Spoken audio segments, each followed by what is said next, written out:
the top 13 teams here at the V8 Supercar 1000 have run in the 211s on their latest lap. All of those cars have recorded 211s as their fastest lap. This is incredible pace. We've talked about the resurfacing of the circuit. Stephen Ellery, the latest to put a score on the board, so to speak. Earlier we saw Brad Jones do it as well. It's great to see these smaller teams who at times struggle for funding, struggle for setup because of that lack of backup, doing very, very well here. Well, the three standouts in the top 11 positions are Stephen Ellery, Paul Wheel and Brad Jones. Those two Ford teams have been performing brilliantly. We ride with Marcus Ambrose. The Tasmanian maintains 13th position, chasing Jim Richards hard. And for our viewers through TV1 in New Zealand, good news for you guys. Jason Richards has come from the rear of grid up to 25th position and is making good progress. That's really brilliant, isn't it? Really good. He's been so impressive this year, Jason Richards. As a lot of team managers have big raps on the Kiwi.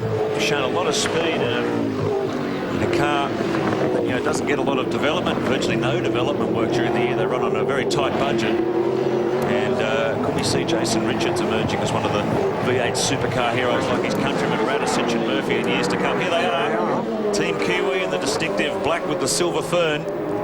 Very evocative paint job, certainly stirs emotions around the country. Kiwi colours, and the All Blacks are doing a great job at Mount Panorama. Great fight back overnight to get that car repaired by the TAFE crash repair team. They do a brilliant job, the true unsung heroes at Mount Panorama every year. To see that car running is just great news. Yeah, look in their awning at the back by their truck, it looks like a scrapyard. This is the second Valvoline Cummins car of Paul Dumbrell and Leanne Ferrier. Leanne yet to jump in the seat. Paul Dumbrell doing a solid job. They came in for an unexpected stop earlier on and had to put a new rear right tyre on. Oh, can you believe this? Look at the car creeping up in the background. Bow has done a 2:10.71. He's just... Lowndes has done as well. Brad Jones has. Oh, I can't believe it. Well, as the fuel reduces in these cars, the weight gets less and the times drop. They get faster. Jones has done a 2:10 as well, a 2:10.99, and he maintains his 11th position. Three fastest cars on the track are those three Fords. John Bow at 2:10.7, Lowndes at 2:10.7, and Jones at 2:10.9. And in the short future, Scaife is going to come under siege from Greg Murphy in the Kmart Commodore. Has made an outstanding opening start. The opening stance of this 1,000-kilometre race. They're starting to dribble into the pits, car by car, but the front runners still powering on, with Bow leading by 2.6 seconds. Watch this though. This is where the action is. The scrap for second and third. Scaife and Murphy through the VB dipper. Scaife led for quite some time of the early laps of this race, but Murphy and Ingle have been the real big movers. Holden Racing Team and the Kmart Racing operation both operate under the Tom Walkinshaw Racing Australia stable. And there's plenty of competition between these two crews. Look at this. Using the speed to his advantage. He gets out of the slipstream. Has he got any more on top end? Yes, he's there. Just enough, and he flies through on the inside escape to take the lead in the V8 Supercar 1000. So Greg Murphy charging in the Kmart Commodore. And here's Russell. The enforcer has arrived on the scene as well. Now that is an incredible run from Russell Ingle after bogging it down on the line to power back to 4th position. Now, are we watching some aggressive fast driving here by Murphy, or conservative driving from Mark Scaife? Not doing anything too silly, too crazy early on. Conserving fuel and just playing it sensible. When I say take the lead, I mean take the lead of this battle. The race leader is, of course, John Bow. 3.3 seconds up the road now, the Cat Ford. A 2:10.71, the fastest car on the circuit. It's fantastic to see the veteran John Bow back and in a competitive situation. I wonder how Simon Wills is feeling right now. Well, Simon Wills is a great driver. He's shown his speed. Look at this. Russell Ingle up the inside. So he puts Scaife down another spot. The order now is Bow, Murphy, Ingle, and Mark Scaife back to 4th. Now, this is not in Mark Scaife's nature. Mark is a fighter. He is letting them go by. He's just playing it conservatively. There's Jason Bright, the second of the HRT cars. He's in 5th. Steve Ellery has just got past him, so actually Bright has dropped to 6th. Paul Radisich is the next one in order, followed by Lowndes, Wheel and Tander. That's the top 10. Then it's Brad Jones, Jim Richards, Marcus Ambrose. Seaton is still in 14th, and Larkham has made 3 positions from 18th to 15th. Well, that's really throwing down the gauntlet this early in the race. Lowndes just pulling out that 2:10.9. It shows the Gibson Motorsport car's got plenty of speed. On our Shell Helix race score, where we update you at the bottom of our screen, you'll notice the blue box there, and it has a number in it. That's the number of pit stops that team has made. So the order: John Bower, Greg Murphy, Mark Scape has just been overtaken by Russell Ingall. Jason Bright in 5th, Ellery in 6th, Radisich in 7th, Lowndes up to 8th now, Paul Wheel 9th, Tander in the top 10, and Brad Jones continuing that charge in the Aussie Male Ford. He's just outside the top 10 in 11th spot. Marcus Ambrose still in 13th, Jim Richards just in front of the FTR Falcon as we take the chopper shot. Russell Ingall, who's found his way past the Holden Racing Team Commodore, so Mark Scaife clearly driving to some sort of team order linked to fuel economy strategy being played out here. He had a tough start, Larry, but he's on the fight back trail. Yeah, no, he muffed the start and stalled the engine, but yeah, it's all history now, and he's pressing on fine. And yeah, it's a very fast race. The pace is unbelievable. If he stalled it, that's a great recovery. Oh yeah. Look, you put that behind you and just get on with it. He was on a mission then. He had to make up that, and that's what he's doing. He's absolutely pressing on. A little cold down here today, isn't it? It's freezing to death, I tell you. Well, a nice warm race car for you. Best of luck for the rest of the day. Thank you. Well, while Larry's feeling it cold, we've just had word through from the Bureau of Meteorology that rain showers are just 10 minutes away. Well, if the start hasn't been interesting enough already, at lap 25, within the next 10 laps, you will see these race-leading cars pit for their first scheduled stop. The race leader is the Caterpillar Ford of John Bowe, and that's to the tune of 3.2 seconds. And you are watching the fastest of these front runners. Russell Ingall continue his amazing surge behind Greg Murphy in 3rd. Then it's Scaife and Bright, the 2 HRT cars, and then one of the most amazing runs of this early stage, Ellery in the Super Cheap Autos car in 6th. Things are looking good for John Bowe at the front of this field, but rain is on the way. Don't go away more after this. 1000 race update brought to you by Vodafone. Well, sometimes it's hard just to get to the line in the V8 Supercar 1000. Team Kiwi made it to the race start after virtually rebuilding the car after a crash in practice yesterday. This was how the others started, and it was clean. 39 cars on the grid, and of course counting Team Kiwi in pit lane. Russell Ingall stalled it, went backwards. Glenn Seaton built a 5-second lead very quickly after a great start. Dougal McDougall didn't even make it off the grid with a broken tail shaft. Seaton was looking great, but then tyre started to rub and Mark Scaife took over, and then it was his turn to build a 5-second lead.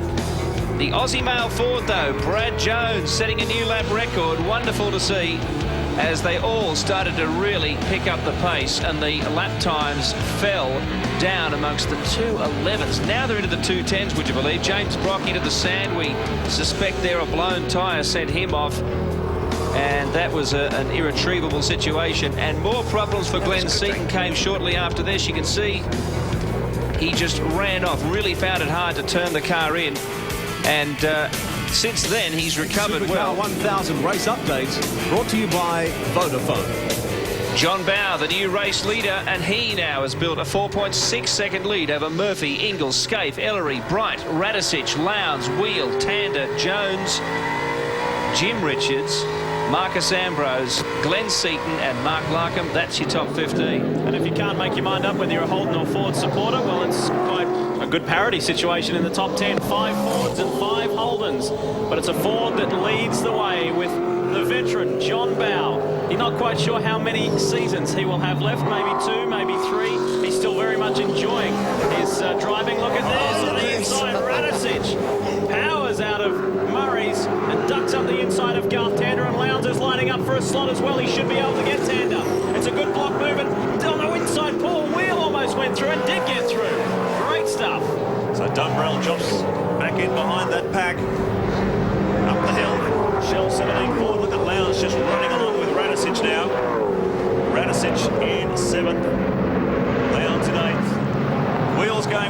great performance from the K&J Thermal car. These guys were very strong at Queensland. They had a great strategy to play out there. They didn't quite work out the way they wanted it, but they had speed, they had reliability, and they had good pit work. So keep an eye on the K&J Thermal machine. Yeah, and so far, Paul Wheel's done a good job with the officials so far. He has about as good a run in with the officials as I used to when I was racing. It's a remarkable story because there's only about 6 people in that team. They run it out of their home on the Gold Coast. They have a barn.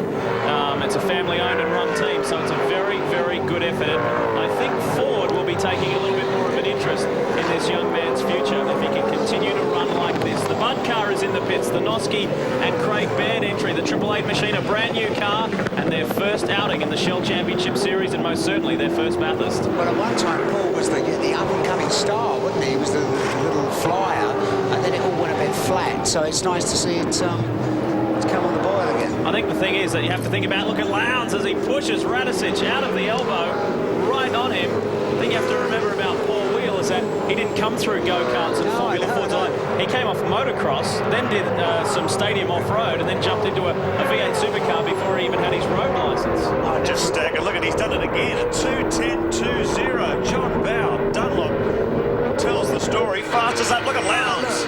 Applying plenty of pressure to the Shell 17 Ford. Paul Radicic got his mirrors full of that evil-looking Falcon. One of the most amazing paint jobs we've seen on a race car. Those mean green eyes. Look at this down the inside. Here comes Lowndes. Radicic gives him room. What does he? They're going to go side by side, and Radicic goes up on the grass. Oh, that was a good bit of grass. Wow. Look at this. Lowndes, Wheel, Radicic. I thought Paul gave him plenty of room, and then he came back, and they were side by side. And Radicic was very lucky not to run up and hit the arm on the outside. Keep it straight. Keep it straight's the message. Big up straight, mate. All the way on the corners. And there's a cap in the straight path. Not sure what the message was there, but you can see by the top up on the circuit, the curbs are much lower, and the cars are dropping their wheels up over the curb and onto the dirt. That was Paul speaking back to Dick, wasn't it? Not quite sure. It's a little bit hard to work. Yeah, It's a bit I think it was distorted. Dick said something, and then it was Paul saying something. Here is an earlier bump. This is coming down into the elbow, I think it is. And look at watch Lowndes. This is where he serves up Radicic. Just lets him know, hey, I'm here, and I'm ready to have a go. And that eventuated down into Murray's. Watch it again. This was really lucky. Well, have a good look at this, right?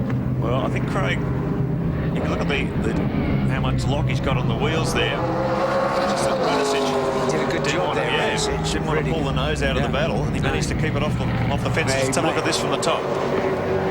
When you look at it, Lowndes takes the natural racing line anyway, and it's just that Paul kept in the throttle and then eventually ran out of road. Did a real good job, though.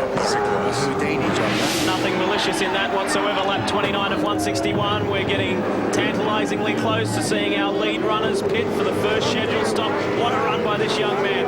He's ahead of Paul Radicic. Then it's Garth Tander, still maintaining his 10th position. Damage on the front. Craig Lowndes has hit something, and look at the damage on the front splitter of that car. They may need a new front How splitter. bad is it, Craig?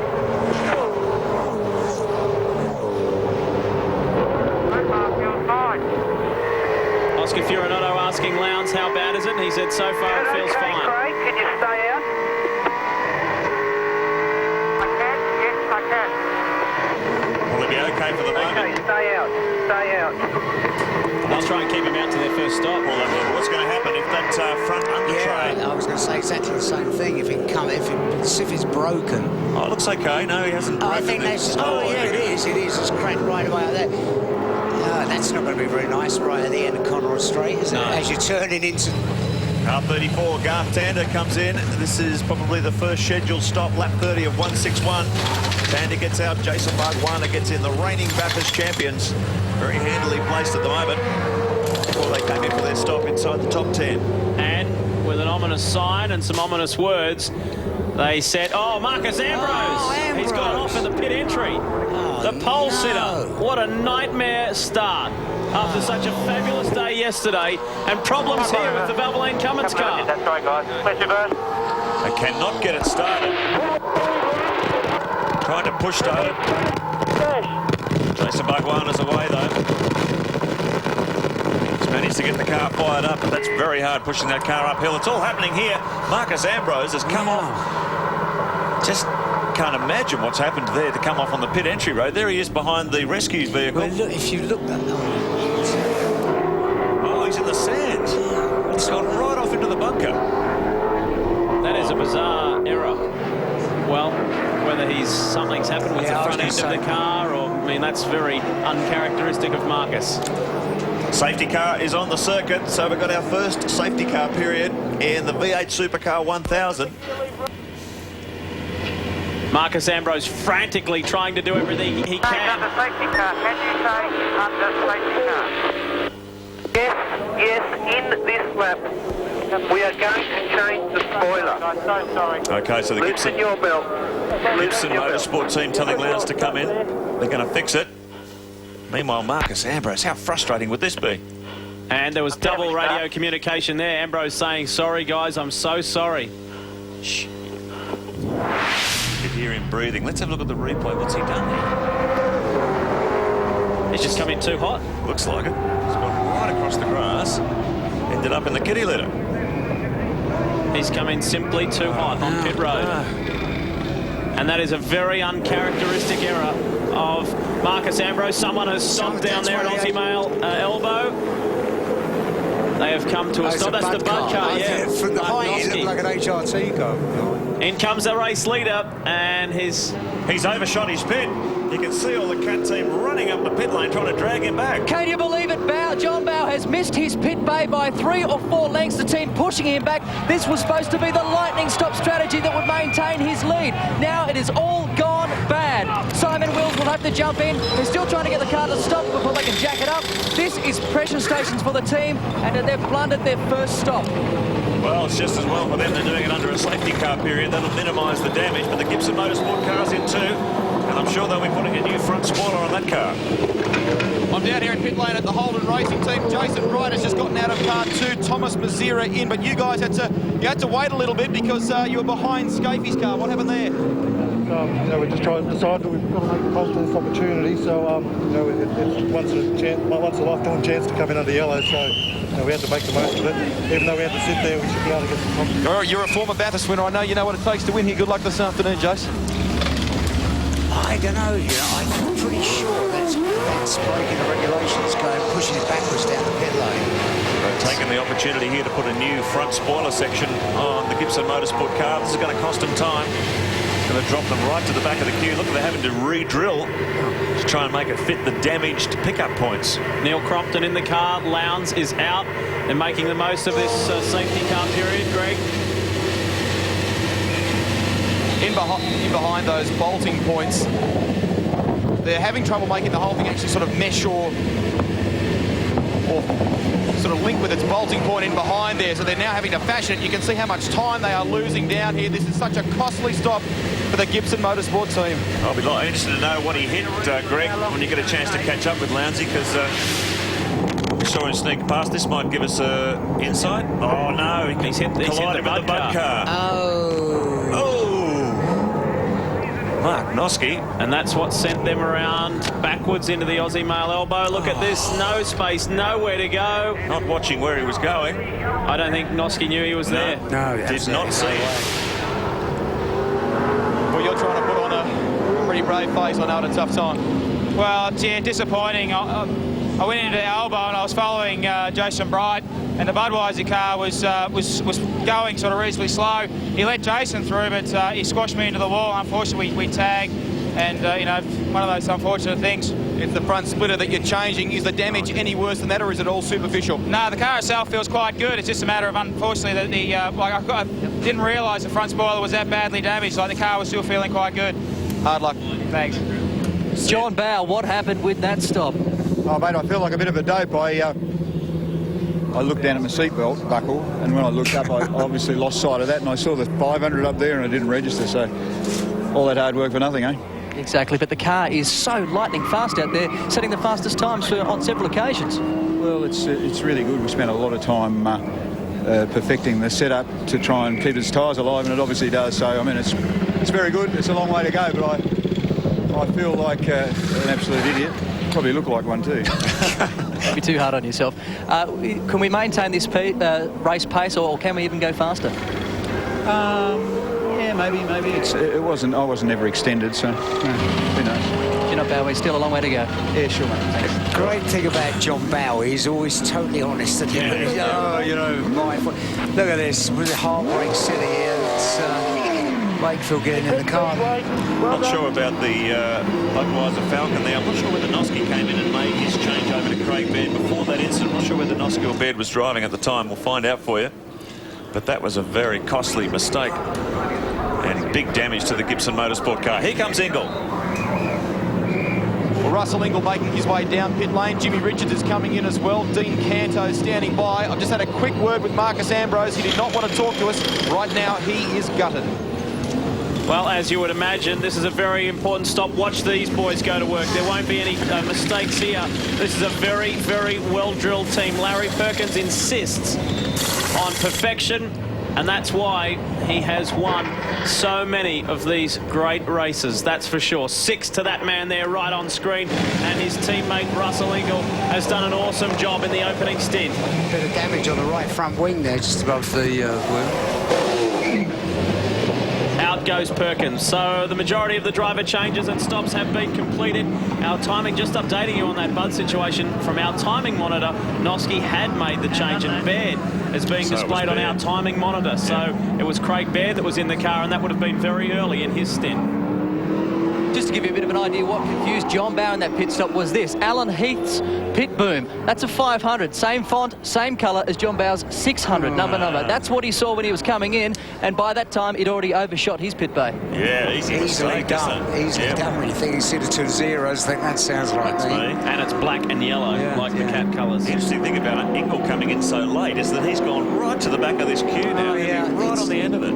It's the right place at the wrong time, isn't it? It's just all that work to do now to claw his way back up to the leaders. The Pertec Ford is back out on the circuit, and we will update you when we come back on the other side of this break. After they've made their pit stops, it'll all unfold when we return. This is how they stand at the moment, though, and the Team Kiwi entry is, well, out there circulating and going okay. So, too, is the Jim Richards Dean Canto entry. They have just pitted, and Seaton and Stephen Richards, son of Jim, trying to maintain and regain some positions. And the Lowndes Crompton car, we saw they've lost a lot of time in that pit stop fixing that front spoiler. More of the great race on your home of motorsport right after this break. Stay with us. Ford and Network 10 are giving you the chance to show your true... Viewers, Channel 5 in the UK, Speed Vision in the USA, the French, the New Zealanders, the Argentinians, even on the Isle of Man through Greenlight TV. Sorry, but the XR8 will stay down under. Let's get back to the pits. They talk about this place being a place of highs and lows. What happened? Just a dumb mistake, really. We preempted the safety car there for the Bud machine at Forest Elbow, and I just came to the pits too hot, locked up the rears, and put it in the gravel trap. How badly damaged is it? Can you press on? Oh, there's no damage at all. We just got a lap down, so Wayne's in the car now. He's a fighter, and hopefully he can get us a lap back and get ourselves back in the race. Shut up, mate. Thank you. Boy, this is frantic now. We've just gone back under green as they jostle for positions, and Simon Wills was very aggressive in the Cat Ford. Steve Johnson is now on board the number 17 machine, and Jeff Brabham is behind the wheel of the number 31 Super Cheap Autos car. They're all trying to sort themselves out, but the new race leader is Todd Kelly in the Kmart Commodore. This is always the most dangerous part of the race. We see it after the restart. Temperatures have gone down. The tyre pressures aren't ideal. Cars tend to get a little bit skatey until they're up to optimum operating temperature. That's normally when we see someone stick it into the fence, so keep your fingers crossed. I was talking to Todd Kelly after the warm-up this morning, and you remember in qualifying we were all saying how he was fighting with the car and everything, and it was terrible. He said it was a horrible thing to drive. After the warm-up, he went quicker in the warm-up than he did in qualifying with full tanks, and he said the thing was great. He is an amazing driver. He's not yet 22, and this is his 4th Bathurst. The 21-year-old from Mildura now lives in Melbourne. His younger brother Rick is competing this weekend. In fact, we saw him just make a little bit of a mistake. Actually, it was Nathan Pretty in the second car coming onto the main straight. There's the Team Kiwi entry. Of course, they're down a little way. They're not in this front. Oh, there's been a big crash. That's the Donaher Cranbrook entry. John Faulkner. And John Faulkner and Dulman. That is massive. That's just on top of the mountain. What did I say about the restart, fellas? Yeah. Happens so often. Oh, look at this. So it's Romano. Down the lines, car. Oh, look at this. Gary Holt as well. Dear me, that's...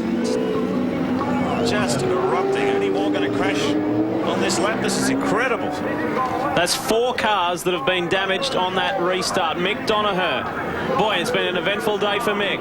He went off the circuit at the last corner, last lap. Romano and Kelly trying to keep that car under control.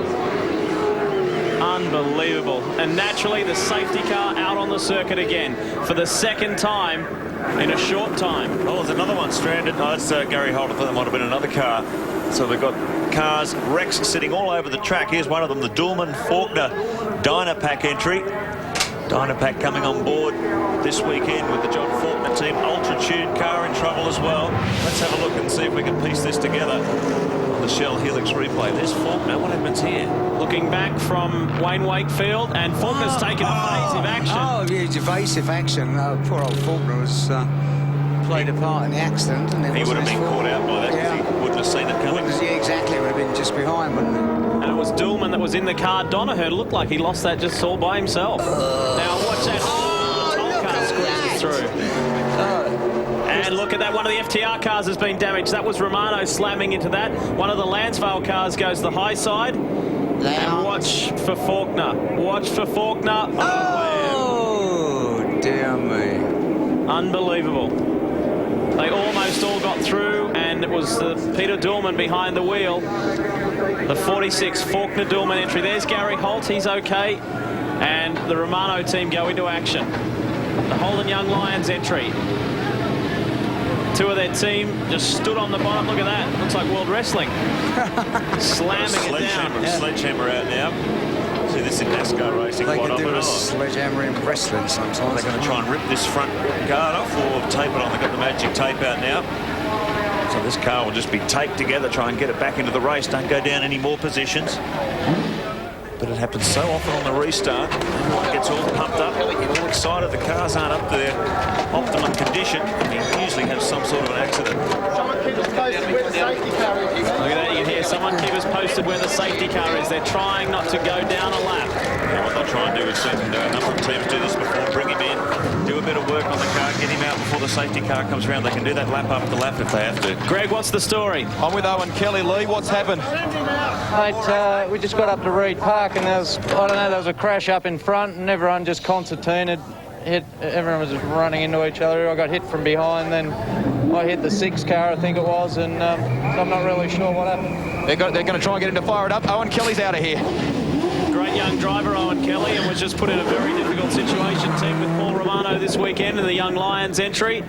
So it's all happened on the restart. Unbelievable scenes here on the mountain, but it's not really too unusual. It's an action-packed place. Grant? Sanders at the Ultratune pit, Leighton Cranbrook. What about that Mick Donoher accident? Could you tell anything from the TV screen? Was that, sorry? Could you tell anything from the TV screen? No, I haven't actually seen the accident yet. I'm not sure if Mick spun or got spun by someone else, and then Faulkner obviously had nowhere to go and has just taken out the back of the car.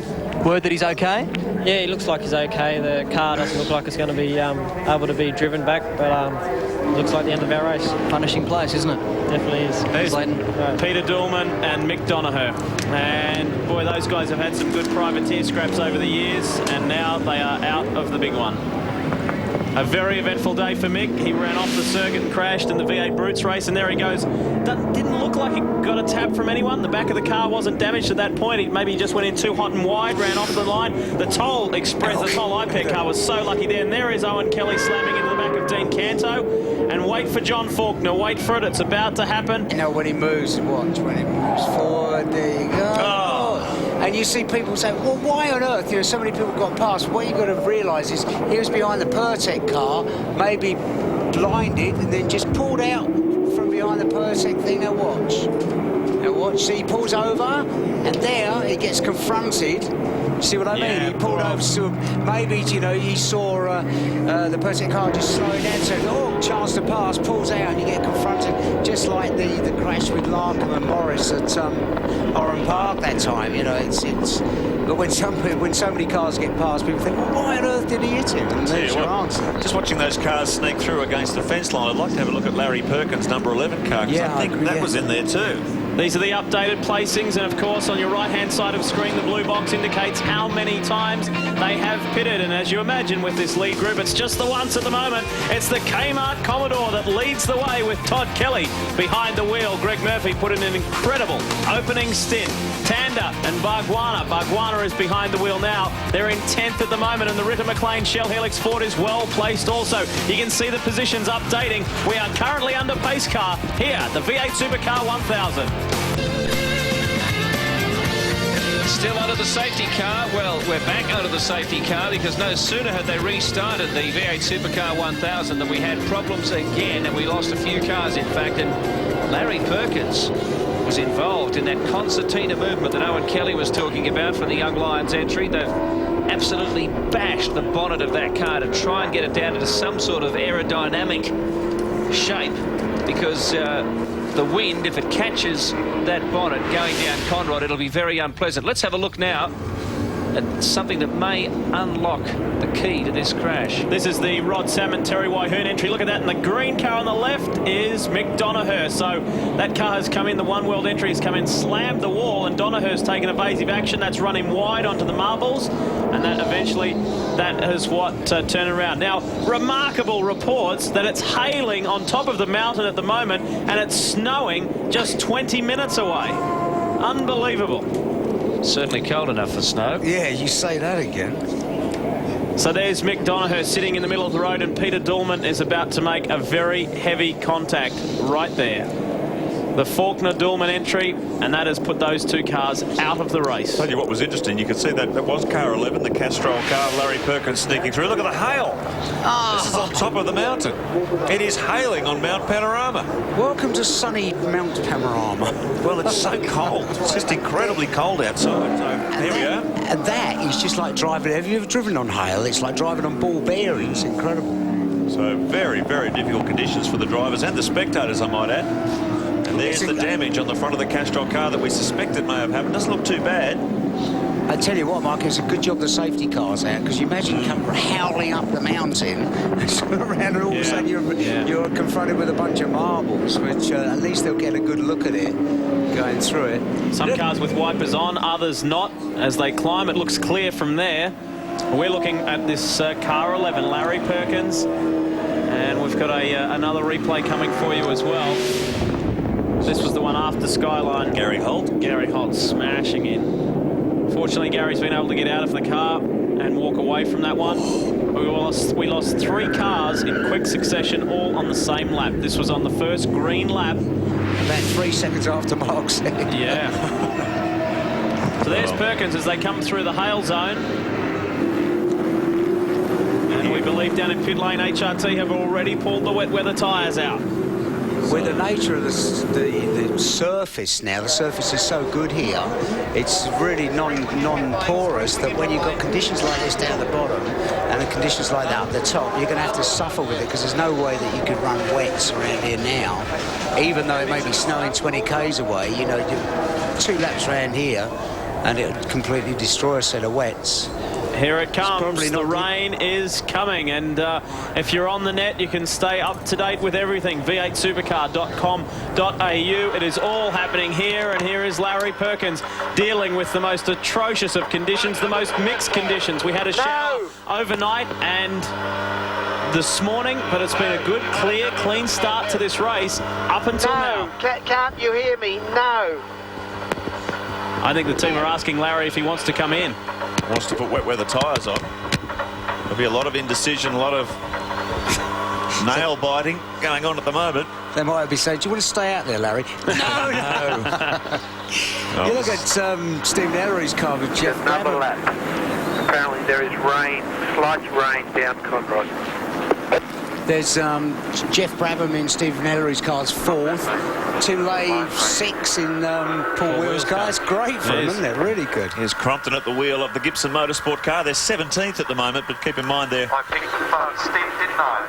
in a queue. Greg, what have you got for us? Now for the team down here at Gibson Motorsport, as if it isn't busy enough for them.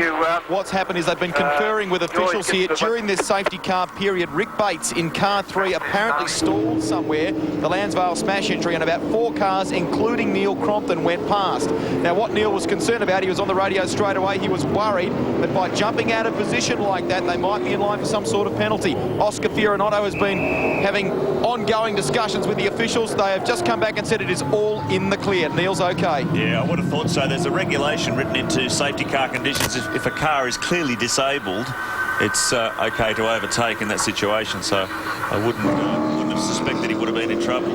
Neil hasn't started racing yet, effectively. He hasn't had a chance.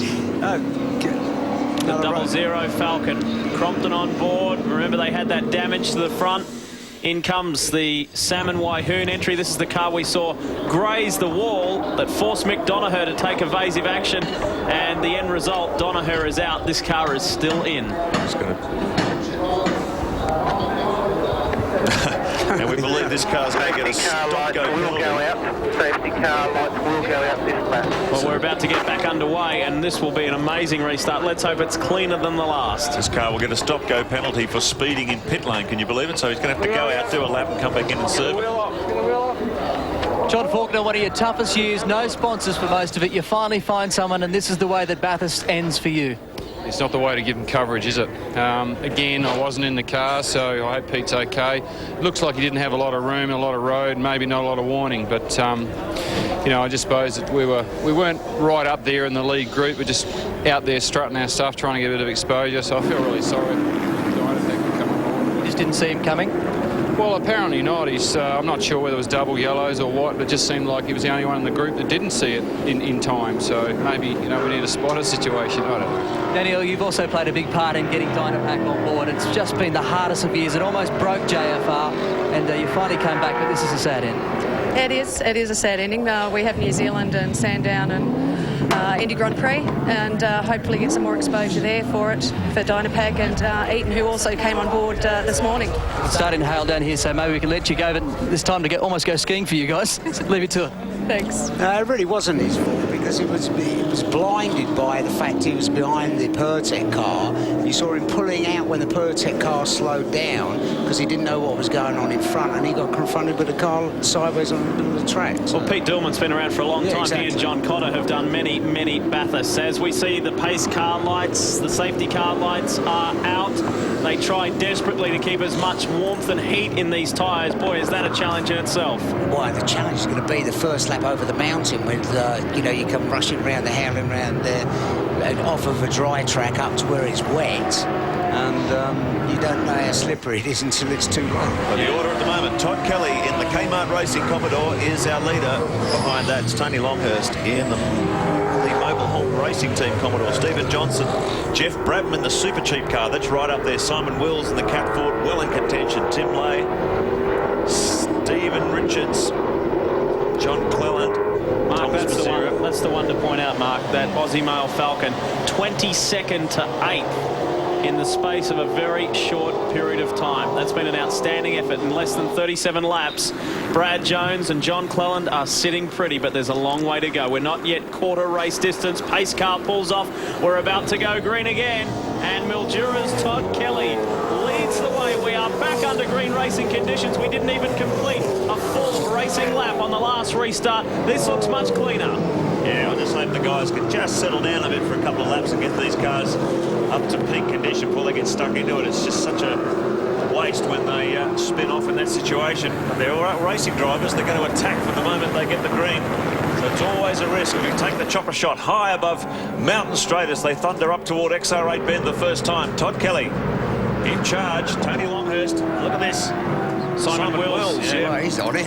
Yep, up the inside of Jeff Brabham. That'll put Wills in the Caterpillar Ford up to 4th. We ride with the Kiwi, and we welcome again our viewers via TV1 in New Zealand. Hope you're enjoying the coverage of the V8 Supercar 1000. It's certainly been plenty to talk about, and we're not yet a quarter of the way through. You can see the raindrops there on the camera lens as they climb the mountain again. This is probably the most treacherous section as they climb from around about 150 upwards of 200, 215 kilometres an hour across this section of the circuit where it is very slippery. They're still on slick tyres. No one came in to change to wets, and understandably. Well, we hear from pit lane that HRT have put those wet weather tyres away. Very changeable conditions here. It's going to be hard for the team managers and the tacticians to track this. It's going to be changing throughout the day. Real nightmare when you're making calls like that, which can determine the race result. Another big mover in this field has been the Karcher. Team Kiwi locking up there. That was very nervous. They're not in this running, so they are a lap down, and they're trying to unlap themselves. Aren't there some sleepers in this pack? Look at them. Yeah. Jeff Brabham in the Super Cheap Autos car. Tim Lay in the K&J Thermal machine. I mean, there's just so many good cars in that top 10. And some of these teams that we haven't seen in prominence before, they're looking very competitive this early in the race. We're yet to see what young Timmy Lay can do. He only lives half an hour up the road in Orange because Paul Wheel did all that work in the opening stint to keep that car well placed. Likewise, Stephen Ellery. So Brabham and Lay, etc. Wills, they've all taken over the wheel now. The primary drivers are out. The secondary drivers are in. As we see, Tony Longhurst in the #1 car is being hassled big time by Stephen Johnson. Look at the switchback. Immediately blocked there.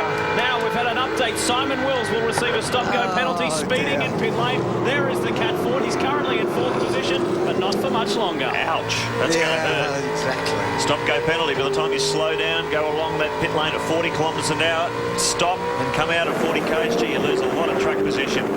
There's your order. Todd Kelly doing a great job as Tony Longhurst moves up to overtake the lapped Team Kiwi Commodore, being given by Jason Richards. If you can see those boxes at the bottom of your screen, the blue box determines how many pit stops they've made. So you can see there Tander and Bargwana have already made 2 visits to pit lane. Half the reason why Todd Kelly is in such a great position at the moment was because they actually did one of the fastest pit stops. In fact, the fastest pit stop of the last round. A 19.6-second stop for fuel, tyres and driver. Everybody else managed around the 23-second mark, except for Larry Perkins. His was a little slower at 27.3. Well, another outstanding performance by another young driver combination. Luke Youlden and Adam Macro, both former Formula Ford national champions. They are in fact higher than the team's primary car. Larry Perkins is in 15th, Macro is in 12th, and Gardner and Larkham have combined well also. They're just outside the top 10 after starting in 18th. That's not bad. Anthony Tratton Jones at 14th. Yeah, going well. There's some really strong performances so far. I think the Perkins lot got announced driver a safety car, didn't they, really? That was the problem. Well, they came in one lap behind the rest of the pack, and that put them right to the back of the... That's the whole thing with calling safety car strategy, Baz. If you've just got to do it as soon as the race director is making the decision, that's when you get the big advantage. If you leave it till late, you get stuck right at the back of the queue, and that's where Larry's found himself now.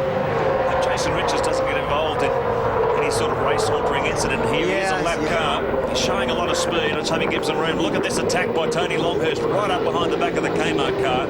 2 TWR Australia Commodores looking very strong at the front of the field. Tony now 44 years old and proving that age does not mean a thing. You won't find a fitter driver. And Wills has gone in to perform his stop-go penalty. Let's ride with Tony. He's really enjoyed his brief time with the Holden Racing team. He was paired up with Thomas Mazira at the Queensland 500. They were denied the opportunity of repeating their efforts of winning Bathurst, as they did in 1988. By HRT splitting and separating Scaife and Bright and mixing them up for Bathurst. Now this is costly for the Cat Ford team. 2 mistakes, one from John Bowe, one from Simon Wills. Bowe missed his pit box, Wills speeding in pit lane. You cannot afford to make too many mistakes in the big one. It will punish you. Tony Longhurst will be out for revenge on the mountain. He's come so close in the V8 Supercar era. There's the #2 Holden Racing team. Commodore sneaks up the inside of Tim Lay in the K&J Thermal car. Simon Wills now rejoins the race, but he's gone right to the back of the pack. That's going to hurt the team. John Cleland enjoying a positive run up front, and we've had the change of positions further back, not the front 2 of course, but Johnson moves into 3rd, or he was in 3rd I should say. Stephen Richards has moved into 4th. Brabham is now 5th. 6th is Simon Wills. He's dropped, he might drop more. Lay, Mazira, Cleland and McLean. Not quite sure what was going on with that car 5 earlier in the race, but it's got plenty of speed right now. Stephen Richards sitting in 4th position behind our leading trio, and that Johnson Radisich car, boy, it's looking strong at the moment. Cleland in 9th, and McLean doing a strong job in 10th. And look at that, Anthony Tratt and Alan Jones well in contention. Don't forget, the blue boxes on the right indicate how many pit stops the teams have performed. You can see there, Team Kiwi, the first of the cars to go down one lap, right down to Skyfleet, McAustin, Bernard and White, way down the order. Our pole sitters, Ambrose and Wakefield. What a shocking start. Look at that, the bonnet flying up on the Salmon and Waihoon entry. It's all happening on the mountain. Stay with it. We're back, and could this be our 5th different race leader today in terms of drivers anyway, but not cars. Tony Longhurst putting the pass on young Todd Kelly. What a formidable team that was. Certainly the Holden Racing team knew what they were doing when they split Jason Bright and Mark Scaife. Well, there's the second of the Gary Rogers Motorsport cars, Leanne Ferrier, Paul Dumbrell. That's on the pit entry too. Second occasion today we have seen that. Just a quick look ahead, the Grand Prix bikes returning to your screens. Motegi, Japan is the venue, and of course we're just 1 week away from Phillip Island. Round 14 of the championship, the Qantas Australian Motorcycle Grand Prix. A 2-day coverage on your home of motorsport. Looking a little further ahead, the Honda Indy 300 will see the V8 Supercars in action again there on the Gold Coast, as well as a fascinating Kart World Series. Not only has Todd Kelly been served up by Tony Longhurst, but now Stephen Johnson is stepping up to have a go as well. And the FTR Falcon of Stephen Richards, twice a Bathurst winner, following in the footsteps of his father, who isn't too far behind in the second FTR car. Dean Cando, of course, has already taken over the wheel. We ride now with Stephen, courtesy of Shell Helix. Let's take a listen. Here is the replay. This could lead into perhaps why that second... Oh, and that's the second car of Pretty and Kelly. Got tagged by the Dumbrell Ferrier car. And fortunately, no further contact there. That was a lucky escape, and then Dumbrell went into the pit lane. Now let's rejoin Stephen.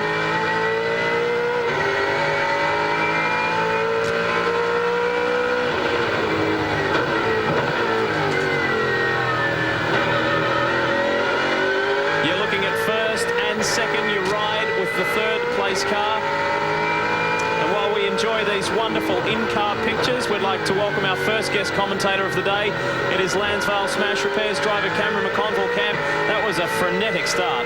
Oh, Lee, it was action aplenty, I can assure you, out there. And unfortunately for us, on lap 2, I had a sort of a spot fire in the car, really. I think some sort of electrical problem. I had to come in and pit, but the car's actually running all right. It has a little bit of a miss every now and then, but it was a hectic start to the race, that's for sure. Now, whilst we've got Cam McConville in the seat, please take advantage at home if you've got easy access to the internet. If you log on to www.rpmlive.tv, there's the web address on your screen. If you jump onto that site right now, it'll guide you fairly easily and quickly through to the email place, where you can email us here right in the commentary box at your home of motorsport. And if you've got a question to ask Cam about him or his history or the Lansvale team, please do so as we watch some fairly telling pictures at the top of your screen. The Pertec car, the nightmare continues. This is going to be a day of very high attrition, I think, Cam.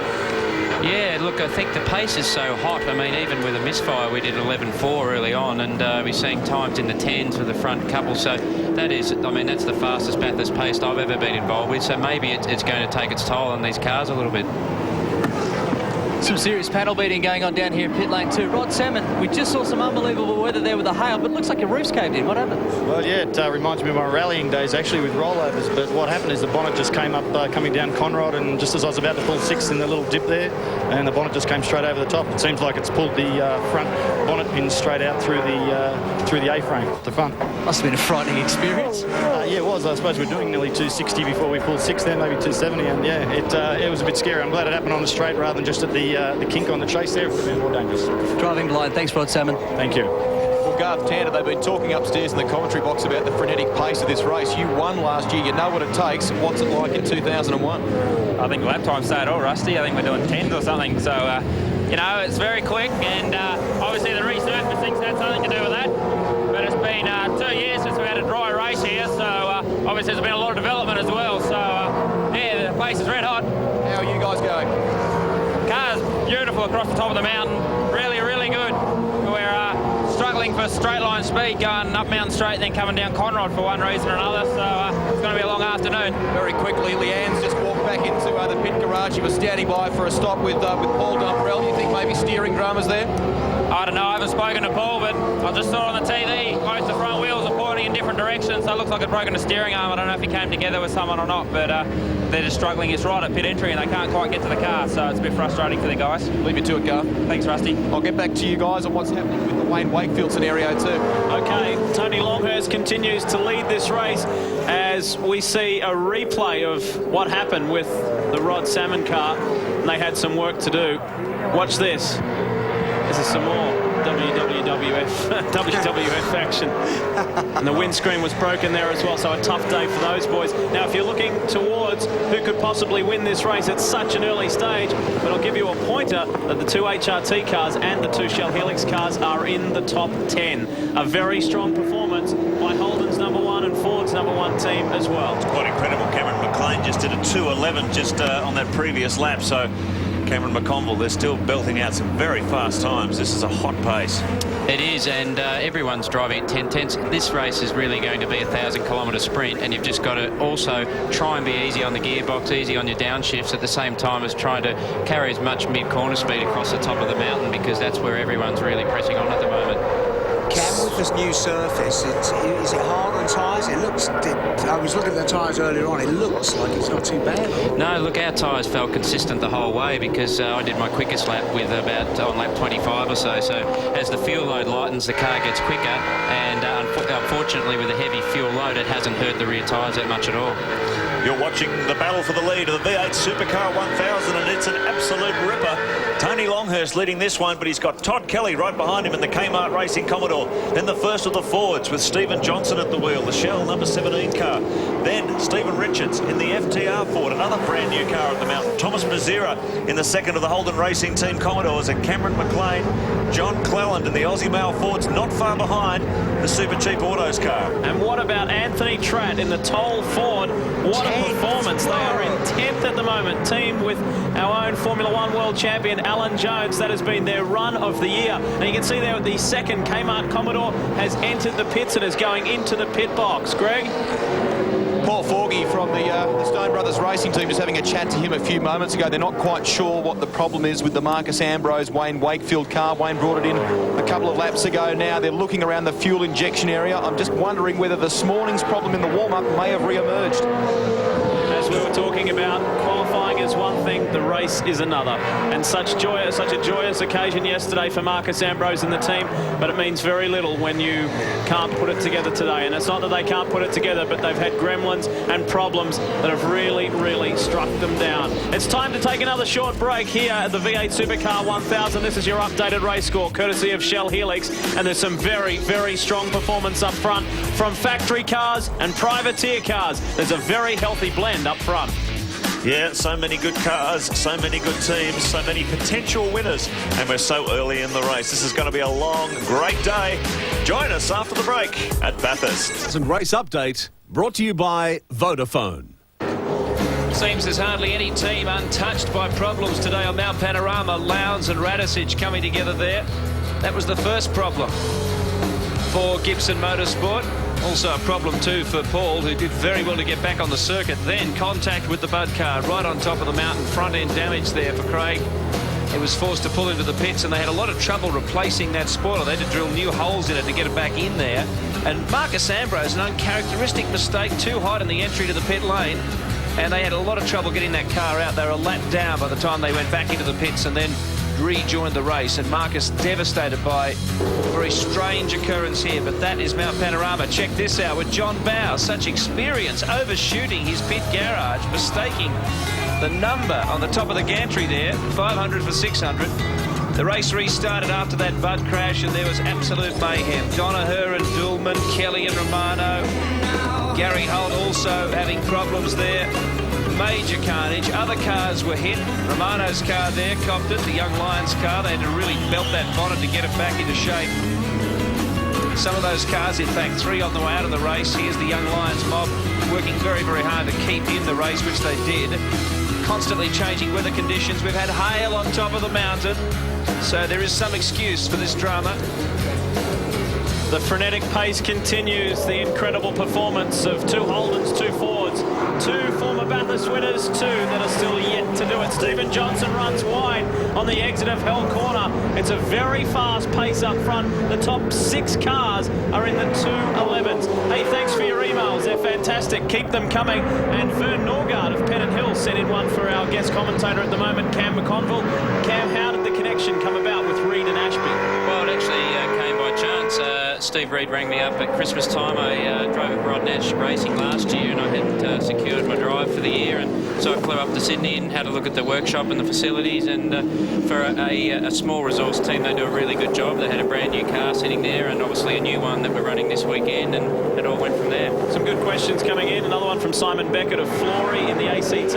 Potentially, how strong is the tow that you can get along Conrod if you tail someone? What could it be worth in terms of extra speed? Well, if you've got enough horsepower to stay in the tow, which we don't at the moment with a bit of a misfire we've got in our car, it's actually quite significant, and you can get probably 4 or 5 kilometres an hour out of the tow. You've just got to be careful when you pull out down Mountain Straight that you're not too, I suppose, aggressive on the steering, because the cars actually get light with that big hole in the air down the straight there. Lap 49 of 161, and if you've just joined us, we were talking about those emails. That's at www.rpmlive.tv. Send it in and it'll guide you to the email section. It comes right in here to the commentary box. Cameron McConville of the Lansvale Smash Repairs team, who's teamed up with Rick Bates for the V8 Supercar 1000, is in the commentary box at the moment. And we'll have plenty of other guest commentators throughout the day. Now, we're also running our digital coverage this weekend, and our reporter Trent Higgs caught up with Craig Lowndes. Now, we've all seen how frantic the battle is out on the track at the moment, but on the other side of pit wall, there is lots of other things going on besides mechanical things with cars. At the moment, we're in the Gibson Motorsport truck. Now, Craig, you've just hopped out of the car. What is going on here?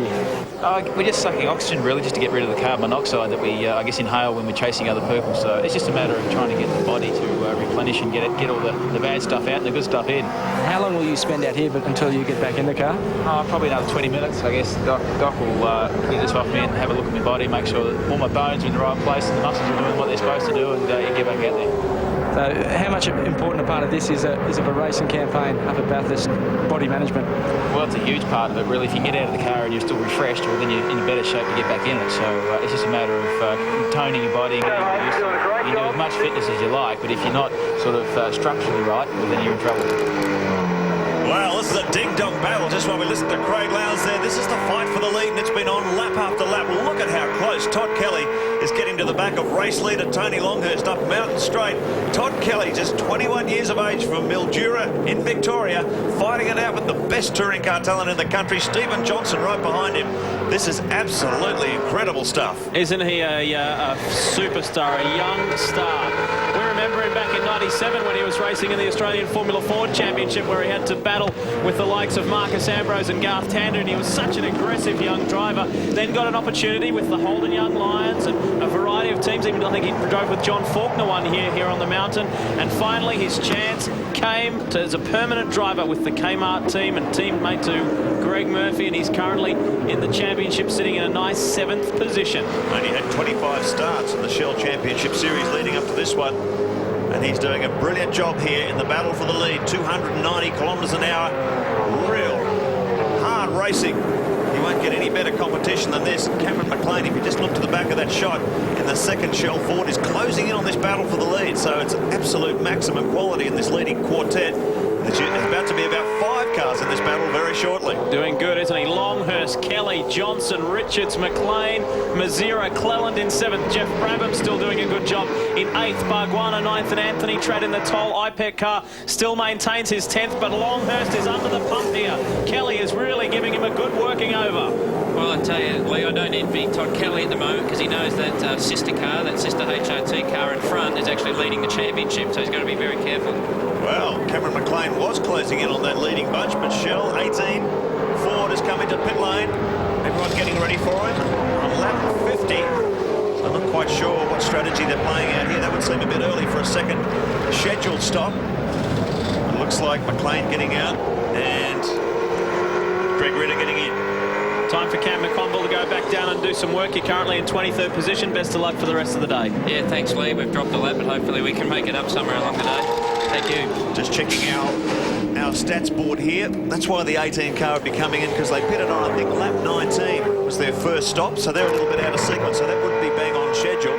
So interesting tactics being played out here by all the teams within the teams league. Not only team against team, but car against car within the same teams. There's different tactics being played out.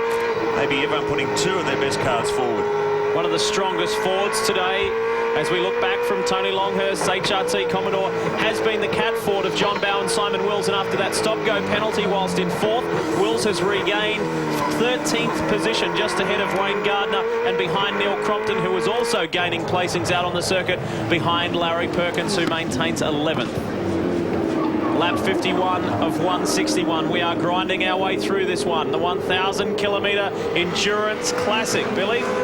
Well, only about 12 seconds, just roughly, looking at the timing monitor between the top 7 cars. I mean, it's quite amazing here. And Martin Jolly, head of IMG, you've put on everything today, not only great racing, you've even put hail on the mountain for us. You must be pretty pleased so far. Yeah, very happy with the build. Makes it interesting, the weather. Certainly, so far looks like a great race. And I guess the crowds, you know, we had terrible weather, as you remember, last year. But already this year, we look like we're going to exceed 50,000 people today, which means that not quite as good as 99, but the crowds are excellent. We're very happy with that. Well, of course, last year with all that rain, we're just pleased to see less rain, at least this year, even if the temperature's down. So I think the crowd's done very well. You know, the crowd's great. It just shows the V8, you know, category continues to grow. And I guess we're seeing that we're, you know, the series is still open. We've got a few races to go, and it looks like we're in for, you know, fantastic events as we finish the year. Well, that's the big thing this year, because Bathurst is not the last event. We're breaking new ground in New Zealand, and we have Sandown after that. You must be pretty excited. Yeah, we're particularly pleased with New Zealand to be the first promoter to take the V8s offshore, and I guess with the New Zealand drivers and the fantastic television ratings that this category gets in New Zealand, I think when we head to Pukekohe from November 9 to 11 on Channel 10, it's going to be fantastic. Enjoy it, we are. Thanks very much, Bill. Todd Kelly is the race leader again as they climb the mountain. The youngster got through on the veteran Tony Longhurst in second. Stephen Johnson is maintaining a very strong third in the Shell Helix Ford, and right behind him is the 2 times winner Stephen Richards in the Ford Tickford Racing AUXR8 after Seaton led the race earlier on and dropped to as low as 14th. Richards is certainly in the hunt. What a classic Ford versus Holden battle. 2 Holdens, 2 Fords going neck and neck. Look how close they are, just trading fastest laps. Just incredible racing. Quality drivers, quality cars being pushed to the limit at Mount Panorama. That's what the 1000K is all about. Last year was Todd Kelly's 3rd Bathurst appearance as a 20-year-old. Here's the replay. You ride with Kelly in the Kmart car. Simply outbrake Longhurst. More speed, pulled out of the draft, up into XR8 corner and regained the lead. Last year he finished 5th with Nathan Pretty in only his 3rd appearance at Mount Panorama. This kid has got a big future. Wonder if Simon Wills is going to get back up to his former position. He is flying after that stop-go penalty. He's up to 11th place. He's just overtaken Neil Crompton in 12th. So Wills fighting back big time. Take that stop-go. Take nothing away from Tony Longhurst, who is driving exceptionally well in second. And Greg is with his teammate Mark Scaife. Well, Mark, you were looking a little relaxed when I first walked into the garage, a little more nervous now. Oh, well, there's a bit of a battle on for the lead. Sort of a teammate. But look, the car's fantastic. I mean, the car was just great, and Tony's reported in that it's good. We're sort of looking after the economy more than anything, Greg, because with a race pace like this and the power that the cars make now, it's very hard to make 4 stops. So the economy is a crucial thing. That was the big debate before the start of the race. Most believed it would be 4 and, say, a splash at the end, so 5 stops. Given the safety cars we've had and the economy that everyone's been able to gain, you reckon we can do it in 4? Well, it's very hard to tell yet. We hope so, and it looks like we probably will, but who knows? It depends on the race pace for the rest of the day and the safety car intervention. So, I think if we kept the pace up that we had at the start, we'd be in struggle street. But when you do like 10s and 11s, it's probably 2 to 3 seconds faster than last year's race pace. So the economy is going to be a problem. Long way to go, fingers crossed. Thank you. He looks reasonably composed, Mark Scaife, doesn't he? And he drove a very good opening stint. Longhurst is carrying the can nicely as well. And the second HRT car, whilst in 6th position with Thomas Mazzera behind the wheel, has pitted on lap 52. On board with Tony Longhurst. And he came within 9 laps of winning this race last year, driving for Stone Brothers, until he had that terrible collision with John Faulkner's car within 10 laps from home, bent the front suspension. That took him out. It was a heartbreaking moment for Longhurst and the whole Stone Brothers team. Tony's out for revenge on the mountain this year. He's really being pushed by fellow Queenslander Steve Johnson right in behind. Just look at the disrespect in which they slammed through the gearbox. Unbelievably quick, and you saw Tony just a few moments ago make a roll bar adjustment. There's a slower car up ahead. He'll need to get past that, clear that, and stay with Kelly. Kelly's getting away. Now Tony makes the move. Look at the high-tech steering wheel on this car. Many thousands of dollars invested in this wheel. It's more like a Formula One technology wheel. You can see the red LED readout on the steering wheel. All the vital signs the driver needs to look at during the race. Oh, that's the wheel and lay car getting tagged by the Bernard White entry. That's the second time the Haviland car has been involved in a collision at the elbow. And that has taken Tim Lay out of that top 10, and he was fighting over 11th, etc., and that's dropped them down the order. What a shame for the K&J Thermal team. They were really powering there. David Bernard at the wheel of the Haviland car. So that's the second time David's blotted his copybook. Just pushing a little too hard, and I can tell you Lay has dropped to 17th courtesy of that incident. Now here's a replay of the Bright and Mazira car. Bright is in the car. Watch as he takes off. The crew are very, very close and gets it all locked up. The Shell Helix replay showing the aggression of Jason Bright, keen to get out there.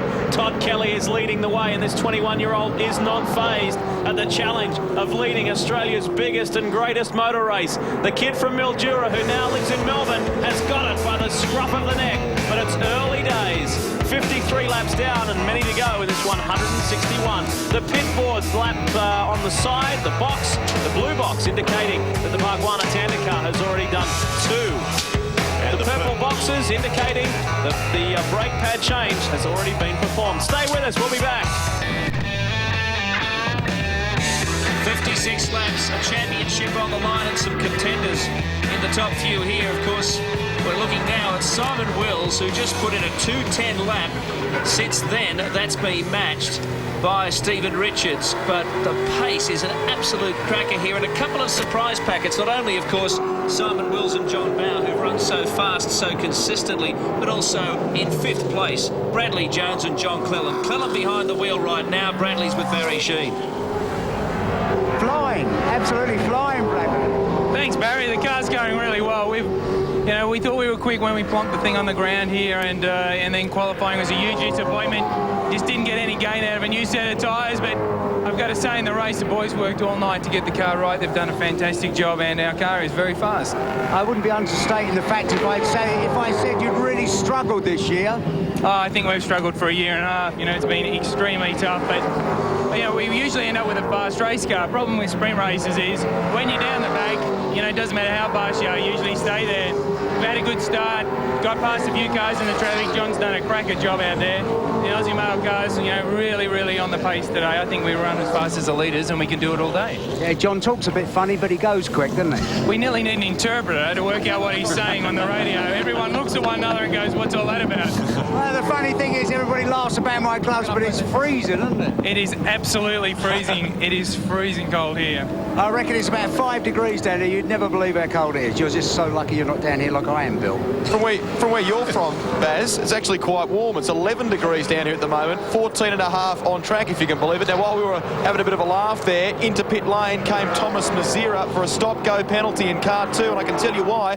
When we were down there chatting with Mark Skate before, Thomas came in for a stop and he roared out of pit lane. I'd assume it's for a pit lane speeding infringement. Yeah, we've had that confirmed, Greg. It's speeding in pit lane for Thomas Mazira. They're being very, very hard on anyone exceeding that 40k speed limit. And it's very easy to do with all the things the drivers have to think about. So Thomas Mazira paying a penalty.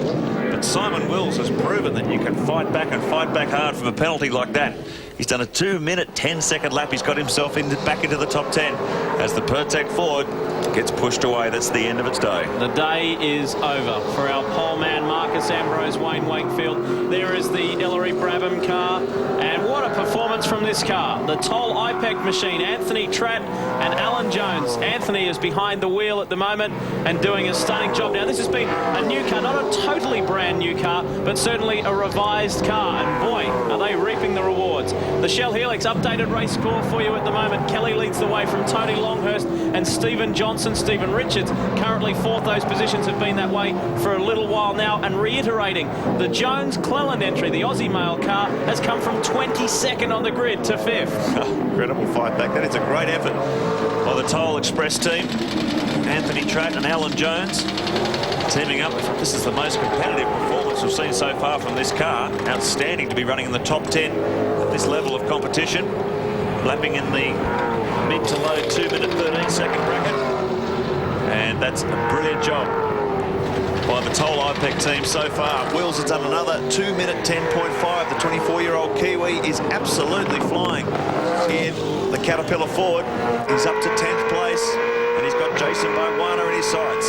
Well, the Kiwis are clobbering the mountain today, aren't they? Stephen Richards, the top-placed one at the moment, although he's virtually an Australian. He's been here for that long, and we should say hi to his wife, Ange, who is missing Bathurst for the first time in a long time. She's watching from home as Stephen and Angela have celebrated the birth of their second child, and they had a little girl this time, so congratulations as this battle continues for second position. Stephen Johnson, look at him, he got a great run through the Auto Vitel chase there. There's Stephen Richards further back. Johnson switches line on the inside, coming down into Cougar Corner. Does Johnson make it stick? Yes, he does. Yeah, through the inside goes the Shell Ford. Don't worry about that, even Rick, don't worry about it, mate. Black flag being shown to car 24. Rob, the team after the bloke behind Richo, so just keep cruising. You're doing a great job. Rob Starr just talking to Tony Longhurst. Don't worry about it. Just keep up the pace. You're doing a great job.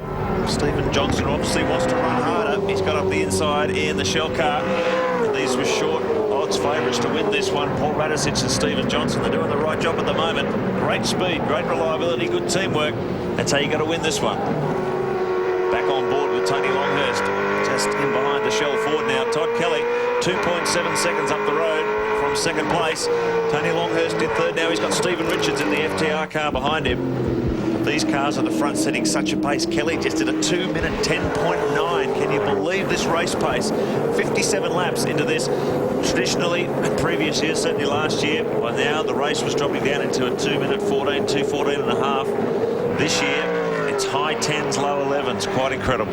You have to say, whether you're a Ford fan or not, you have to respect what Stephen Johnson has done. He copped a lot of criticism over the years. Oh, yeah, you're there because you're Dick's son.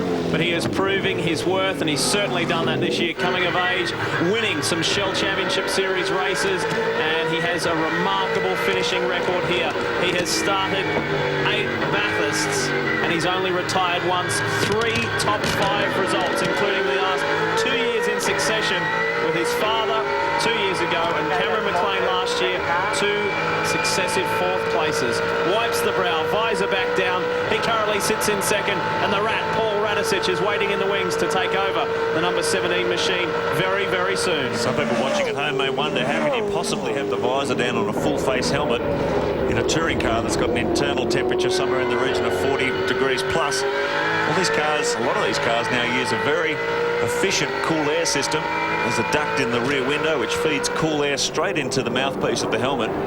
This affords the drivers to be able to breathe clean, filtered air and keep the visor down on the helmet. So it's actually very efficient in terms of their physical condition and keeping nice cold air going to them all the time. The view from the Shell Helix Ford, just one of 43 in-car and on-car cameras. Just keep it nice and straight, keep your head down. As he climbs the mountain yet again. Second place, Steve Johnson continues an incredibly strong run behind the Kelly Murphy Kmart Commodore, and the HRT machine of Longhurst and Scape rounds out the top 3. Look at how close the times are. The top 10 covered by less than or just over half a minute. That's incredible. Lowndes and Crompton just outside the top 10. Further back, you've got a few of the rookies like Dale Breed powering on, and McConville and Bates trying to get forward there behind their sister car of Reed and Ashby. And you get back into the people who are now out of the race, like Marcus Ambrose, who will join us on the other side of this break.